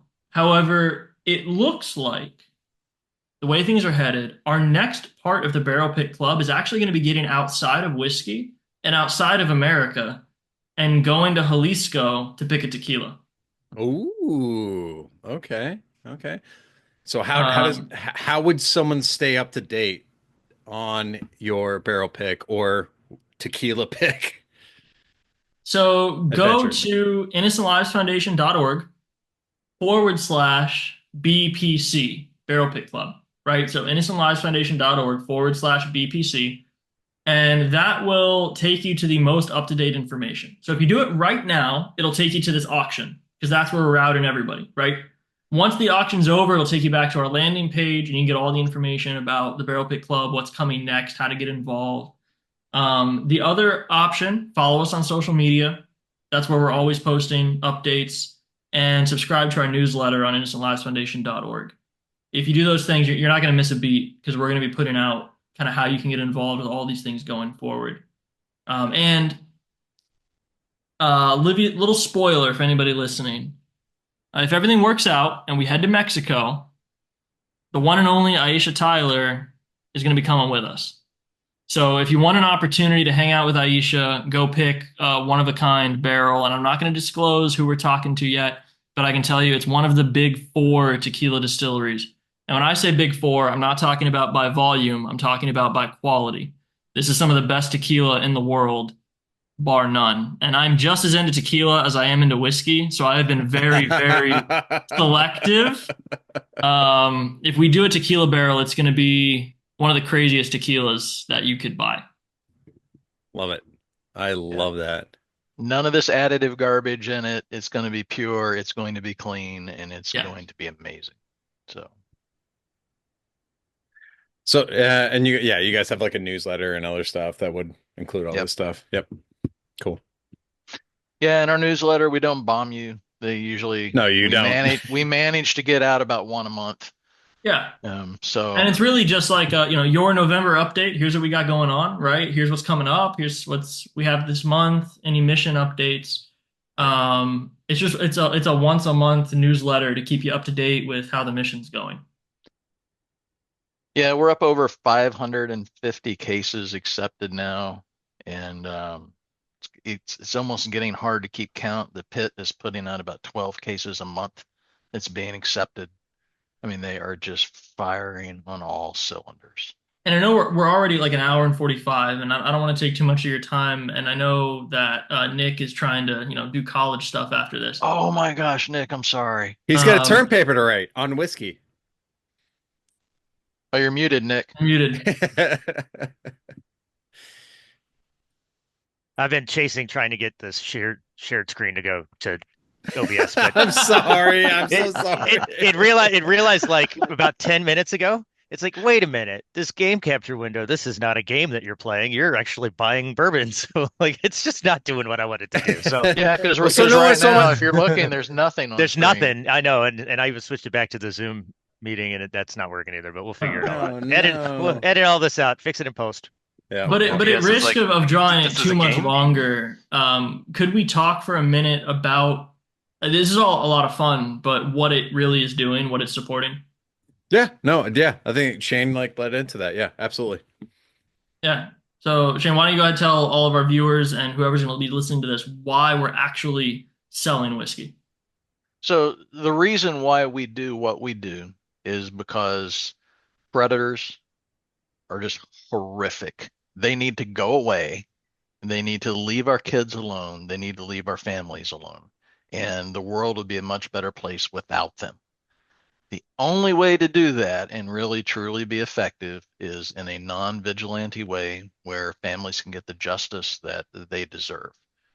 These guys are out hiding behind usernames on the internet. They're hurting kids. They're making money off them. They're turning our children into profit streams.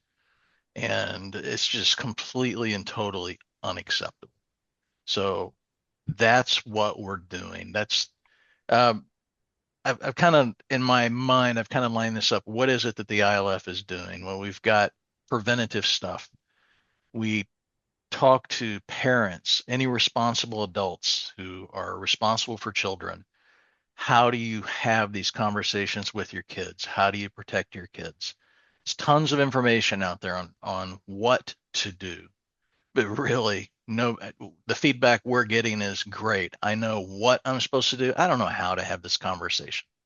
I don't know how to have this modern day sex talk with my kids. And how do I start this? I guess the question we get asked a lot is, how old should my child be when I start having this conversation with them? And I will never answer that question directly, but I'll give you a statistic. 10% of 8-year-olds, that's third graders, have already been exposed to sexting.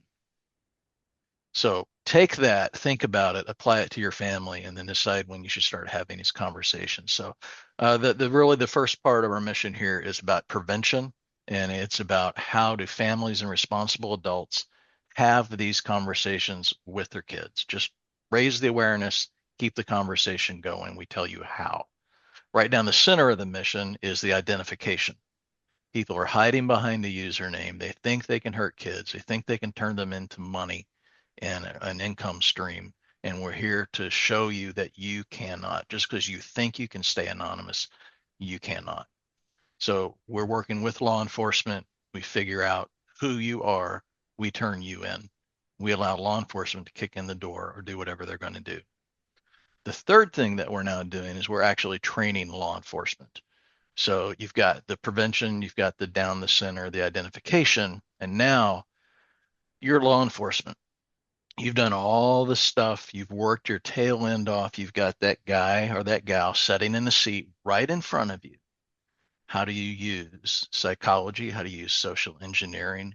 How do you use the tool sets that we here kind of take for granted and apply that to that person sitting in the chair so that they go straight into prison without the whole lawyer up scenario? How do you get a confession that will stick? How do you yourself behave so that you don't blow something? What questions do you ask at the end of an interview so you can be sure that when they change their mind, because they now realize that they've confessed and how much trouble they're in, how do you make a confession stick by asking the right questions? So when they start lying on the stand, you pull up the video and go, well, jury or judge, why are they saying this here? So there's all these things, right? So it really is. It's a prevention, it's an identification, and how in the heck do you incarcerate as smoothly and as cleanly as possible for justice? So those are the three things the ILF is tackling. And because it's such a dark subject, a lot of people don't want to talk about it. So we have to kind of come into it from the side. And whiskey is a great way to do that, because there are a lot of people who have kids who love whiskey. It gives us an opportunity to have these types of conversations. And that's the thing, right? So you think about, let's just take one auction, for example, which was our Weller auction with Unicorn, the first auction we did with them. All said and done, between the barrel pick experience and everything else, it grossed $61,000. Or sorry, $63,000. So $63,000 is a lot of money. But when you try to break that down and quantify it, like what does that actually do for the mission? Well, I'll tell you, it helps us provide 12 cases to law enforcement. So when we provide a case to law enforcement, that means they've accepted it, and that means there's actionable steps they can take on the information we provided. So a case is not a child. A case is a predator. So when we identify a predator, the statistics will show that an average predator, which is a horrific use of the word average, right? But an average predator will affect 4 to 9 children. So on the average side of things, those 12 cases are going to impact 50 to well over 100 children. On the and families, by the way. And families. On the exception side of the spectrum, a serial predator can affect up to 400 children. So when you start to realize that 100 children protected from becoming survivors is what we did with a barrel of bourbon, and on the high end, we're talking about 5,000 children, then it really starts to put that into perspective. So what we're doing is, yes, it's a lot of fun, and we've had a lot of fun talking about it, but it really is a serious subject when you realize that these bottles that we're bidding on and these bottles that we're enjoying are directly changing children's lives for the better. Yeah, no, absolutely. And you guys have, as of 6 days ago, has had 536 cases accepted by law enforcement, which is, and you've already talked about the multiplier for kids, right? Mm-hmm. So that's just a ton of stuff. And in each bottle, again, that's why I got on there and I was throwing up numbers. I'm gonna make sure some of these bids are gonna go pretty high, at least for some of the stuff that I want. I might go back and bid some more. But it's just such a great cause. And Shane actually asked me in our pre meeting for this is, are you okay talking about? Yes, I bid on the barrel pick. Like I was not invited. I worked with Chris at the Social Engineering Village for 3 years. Got to meet Shane there. Saw him kind of launch ILF at one of those villages as well too, right? Um, Me and Shane, got along like we kicked it off really well. But I also just I think it's just a really good thing to do. So like I won it because I will tell you I put in a high bid to go on the barrel pick, but I was like, this is one, if I don't get it, it's not the end of the world. It goes to the Right. organization, right? And it was a great weekend. It ended up being a phenomenal weekend. And this is kind of the I don't know if you want to call it reward or kind of the outcome of it. And now we get to see it even further, right? With the unicorn auction. That's why we're doing this as well too. This is a Twitch stream. I'm going to take the audio, turn this into a live podcast. I'll throw the video on my podcast channel because I've only got 7 followers there, but I need more like actual video content on there. But I think it's just a great cause, like to your point, and Thank you. hopefully you guys get a lot out of this auction here, and I'm really excited to see what you guys can do with that going forward. Well, and this Remember, is, oh, go ahead. yeah, remember Josh said if you're going to bid on one of the honey bottles, you should bid on 8. Wait, wasn't he on 2 earlier? Like, Yeah. yeah, Just outbid stock up, Josh's stock up. bottle. Just outbid Josh's bottle. I think that should be a thing, right? And We that's should the get that. problem is I genuinely really like these bottles. Now, I mean, I know like that's kind of self-serving to say, right? But like that's the truth of it. And and that's the frustrating kind of back and forth. Like I want to buy a couple more of these so I have them back stock so I can continue to drink them. But I also want them to get to the point where I can no longer afford to bid on them. Right. Yeah. No, I'm gonna do the same thing. Like if I win it, I win it. If I don't, I don't. And Yeah. again, these first lots here, right, with the custom Shane boxes, I want one of those. I am going Yeah. to get one of those, as long as it doesn't go outside my budget, by the way. For I the do have record, limits, I You outbid have on no everything. budget. Don't worry about that, Tim. I wish. Well, I guess it is a tax write-off, isn't it? It is. There you At go. this point, I've bid on 5 lots and I've been outbid on 3 of them. So I'm not starting off too great. It's also day one. Let's come. That's why I set a reminder for like an Yeah. hour before, 9 days from now. Let's see. I might be outbid on, which is also again to your point, John. Right? That's great. Yeah. Let's get some money for ILF. Yeah. Yeah. And that's the reality, right? I mean, this is all good and this is all fun but at the end of the day, we're like any other business with the addition of the nonprofit additional stuff that we have to put on top of it. So you can imagine what it takes to run any other business. We are looking for people who get the mission, who genuinely understand it, and have the means and the desire to make meaningful donations to really help us push this through. Because right now we're doing 12 a month. We're 7 years in. We know exactly what it's going to take to turn that into 24 a month. And we have the relationships to facilitate it who are ready Right. to accept them.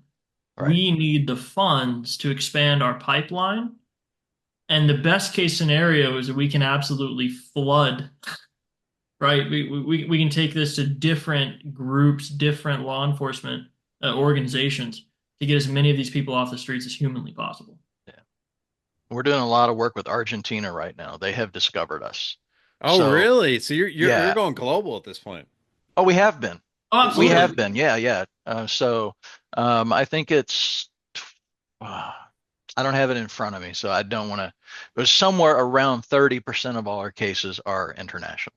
Okay, that's good to So- hear. I honestly Yeah. I thought you guys were just local here to the U.S., but that's good to hear that you guys are this is a global problem too. So that's good. You guys are expanding out there. Well, and that's the thing. Anywhere And in the there are, world of you're hurting course- a kid, we're going to go after them. Yeah, And that's there are, awesome. of course, certain, legal things in terms of if you can volunteer for us, what that looks like, and so on and so forth. But in terms of impact, anywhere the internet touches, Mhm. that's our jurisdiction, for lack of a better expression, right? So, yeah, we're working cases all over the world.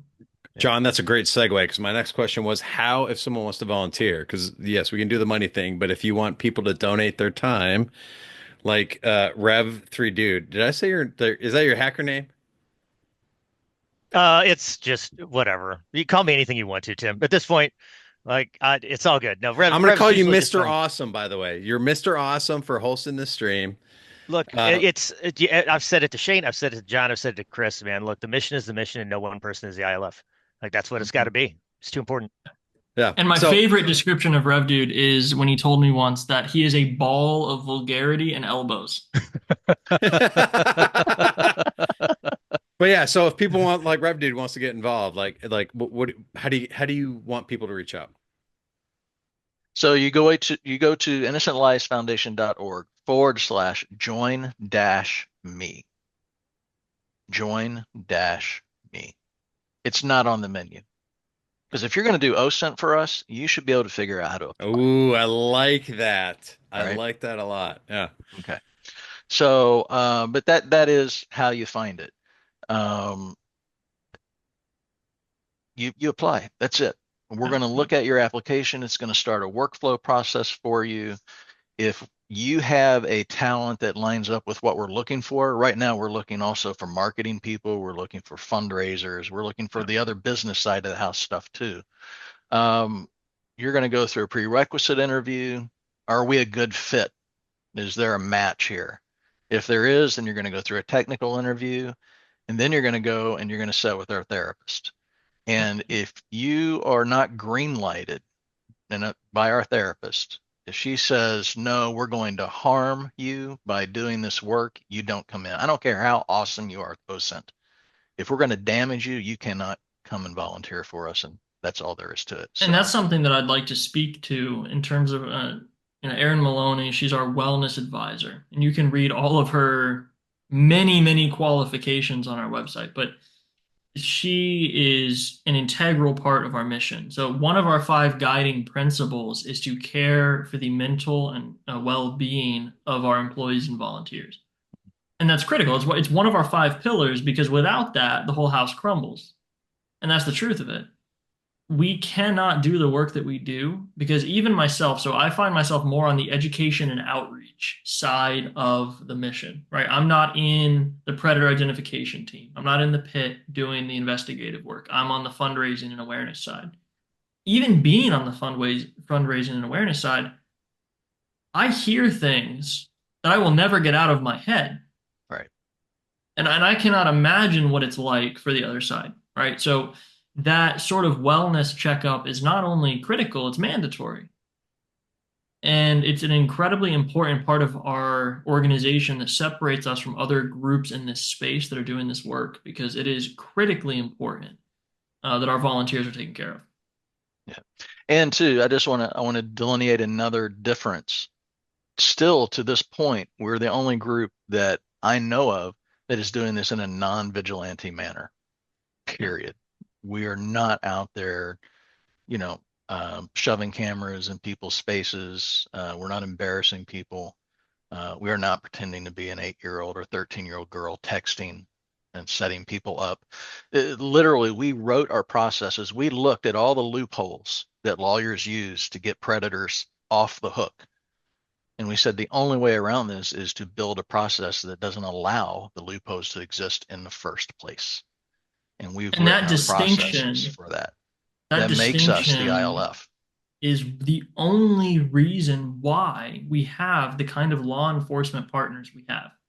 Yeah. And it's the only reason that we're able to educate and train law enforcement in the way that we do, because it's effective, because it works.